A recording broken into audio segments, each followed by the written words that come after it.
ఒక వ్యక్తి కోట్లాది మందిని ఆకలి నుంచి కాపాడాడు.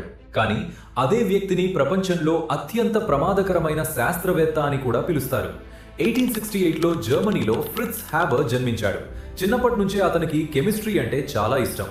పెద్దయ్యాక ప్రపంచం ఎదుర్కొంటున్న ఒక పెద్ద సమస్యపై దృష్టి పెట్టాడు. ఎలా ఎక్కువ ఆహారం ఉత్పత్తి చేయాలి? 1909లో హ్యాబర్ గాలిలో ఉన్న నైట్రోజన్ నుంచి అమోనియా తయారు చేసే పద్ధతిని కనుగొన్నాడు.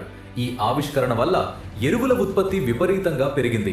శాస్త్రవేత్తలు చెబుతున్న దాని ప్రకారం ఈ రోజు ప్రపంచ జనాభాలో దాదాపు సగం మంది తినే ఆహారం ఆ ఆవిష్కరణ వల్లే సాధ్యమైంది. కానీ మొదటి ప్రపంచ యుద్ధం సమయంలో అతను కెమికల్ వెపన్స్ అభివృద్ధిలో కూడా పాల్గొన్నాడు. అతని ఆవిష్కరణలు వేలాది మంది సైనికుల మరణాలకు కారణమయ్యాయి. చివరికి హీరోనా విలనా అనే ప్రశ్నకు సమాధానం లేకుండానే 1934లో ఫ్రిట్జ్ హ్యాబర్ మరణించాడు.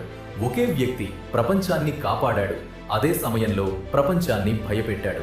ఫ్రిట్జ్ హ్యాబర్ చరిత్రలో అత్యంత వివాదాస్పద శాస్త్రవేత్త.